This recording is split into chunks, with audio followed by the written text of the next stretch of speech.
They say rivers remember. Every drop of water carries the whispers of those who walked its banks, those who prayed beside its currents, and those who disappeared within its depths. But some rivers remember too much, and when their memories awaken, they do not let go. In one forgotten corner of Africa, a woman opened her small salon by the river's edge. She believed the flowing water would bring life, prosperity, and laughter to her business. What she did not know was that the river carried more than blessings. It carried secrets, curses, and voices that did not belong to the living. The villagers told her to stay away from that stretch of water, to build her shop elsewhere. They said the river did not like to be disturbed. But she laughed at their fears. She was young, ambitious, and determined to carve her own path. And so she stayed. It began with whispers. At first, faint, like the breeze rustling reeds at twilight. Then, louder. Customers who sat in her salon claimed they heard giggles behind them, though no one was there. Others swore they saw reflections in the mirrors that were not their own. Still, she brushed it off as imagination, as silly superstition. Until the night she stayed too long, combing through a customer's hair by the fading light of an oil lamp. When she lifted her eyes to the mirror, she saw a figure standing right behind her. A woman, drenched, pale, and dripping river water onto the floorboards. She turned quickly, but the figure was gone. Only the faint smell of wet earth remained. From that night onward, her salon was never the same. Doors creaked open by themselves. The sound of footsteps padded across the wooden floor though no one entered. The villagers stopped coming, afraid of what lurked there. She was left alone, her dream of success now entangled with something older, darker, and unrelenting. And the river watched her. Always.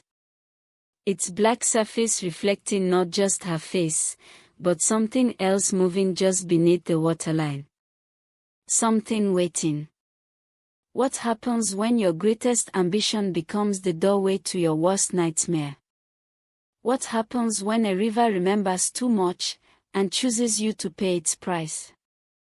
The village of Anoku was like many others across the region, humble, rooted in tradition, and bound tightly by the rhythms of the land. The people lived simple lives, farming the fertile soil, fishing in the nearby streams, gathering under the great baobab tree to share stories and wisdom at dusk. Among them was a young woman named Adanna. She was known for her skillful hands, able to braid hair so intricately it looked like woven silk. Women traveled from surrounding villages to sit beneath her fingers. But Adanna was not content with walking out of a small hut. She dreamed of something greater, a salon of her own. When she announced she would build her salon beside the river, the elders shook their heads.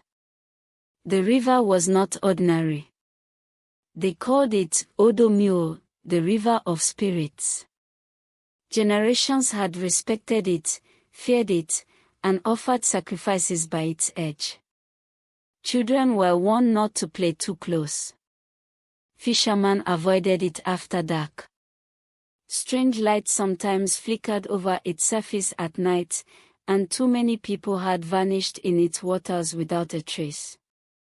But Adanna, with her youth and fire, would not be dissuaded. She saw the river not as a curse, but as a source of beauty and abundance. Water is life, she told them. And life will flow into my work. So she built her salon there, painting its walls bright and setting mirrors to catch the sun. For a time, it seemed her dream was coming true. At first, customers laughed at her stubbornness but came anyway, for no one could match her skill. Children played outside while mothers chatted inside, the smell of coconut oil and shea butter filling the air. Adanna's laughter rang out over the river, as if mocking the elders' warnings. But small things began to change. Women sitting in her chair felt sudden chills, even in the heat of midday. Children claimed to see faces in the river when no one else did. A goat tied outside her salon was found strangled by its own tether one morning, its eyes wide as though it had seen something unspeakable.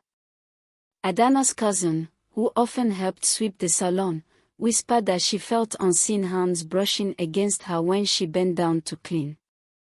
The mirrors, oh, the mirrors, began to betray them. A woman would look up and see not her freshly braided hair, but the matted locks of someone else staring back at her. Another claimed the mirror showed her a version of herself without eyes. Soon, fewer villagers came. Then fewer still. The elders said the river was restless, that Adanna had angered it by planting her livelihood where no one dared dwell. She waved off their warnings again. "It is only fear," she said. "Fear that binds you. I will not be bound." But the river was patient. And the river was watching. Nights grew longer, heavier, filled with the croak of frogs and the strange laughter of hyenas that sounded too close. Adanna often stayed late, tidying her salon, determined to keep her business alive. And that was when the strangest things happened. The combs would not stay where she placed them. A chair would rock by itself. The lamp would gutter as though smothered by unseen breath. One night, as she walked alone, she heard it, a woman's voice, low and mournful, singing just outside. She froze. The salon door was shut, the night was silent, but the song continued, rising and falling like a dodge carried on the water. Against her better judgment, she stepped outside. The river lay before her, black and endless. On its surface floated something pale, drifting with the current. She thought it was a log until it turned, and a face stared up at her. Eyes wide, mouth open, hair floating like wheats. Adanna screamed and stumbled back. But when she looked again, the river was empty, rippling as if laughing. From then on, she could not ignore it. The river had chosen her.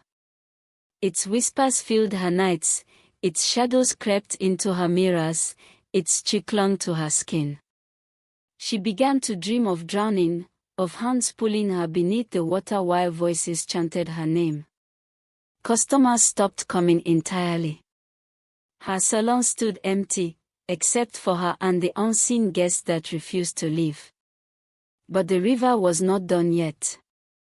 And Adanna would soon learn that when you defy a cause older than memory itself, the price is never small. The signs worsened. On market day, when Adanna tried to invite women back to her salon, they turned away, eyes averted, as if something clung to her that they dared not face. Even her cousin refused to help her anymore, muttering prayers under her breath as she left. The once bright salon now felt like a prison, its mirrors dark, its air heavy. And then came the night of the storm. Lightning cracked the sky as Adanna woke late again, trying to pretend life was normal. But the mirrors would not let her. One by one, their surfaces clouded over, until they were black as the river itself.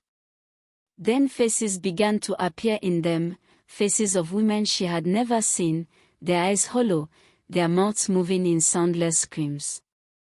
Adanna dropped her comb, heart pounding, as the walls shook. Outside, the river had risen, swollen with rain, but it was not water that called to her. It was voices, hundreds of them, layered, whispering, begging, commanding. The salon door burst open, though no wind blew. And there she stood, dripping, pale, eyes burning with sorrow, the woman Adanna had first seen in the mirror. She stepped inside, leaving no footprint, no sound, only the stench of wet earth and rot. Adanna backed away, trembling, until her shoulders hit the wall. The woman raised a hand and pointed at the river. Adanna felt her body move against her will, her feet dragging her forward. She tried to scream, but no sound came. The storm raged, the river roared, and the spirits closed in. And in that moment, Adanna finally understood, the river did not want her Salon. It wanted her. What happens when the dreams you build with your own hands become the very chains that drag you to your doom? What happens when the river remembers, and calls your name? Because in Anoku, they say the river never forgets. And once it chooses you, there is no escape. And so, the tale of the river Salon lives on, whispered in the winds that coil through the reeds, carried by the waters that never forget. Some say the river still calls out at night, luring the curious, the greedy, the careless. But the villagers know better, they do not answer, they do not look back. For once a spirit marks you, it never truly lets go. If you were standing by that river tonight, would you dare to look inside?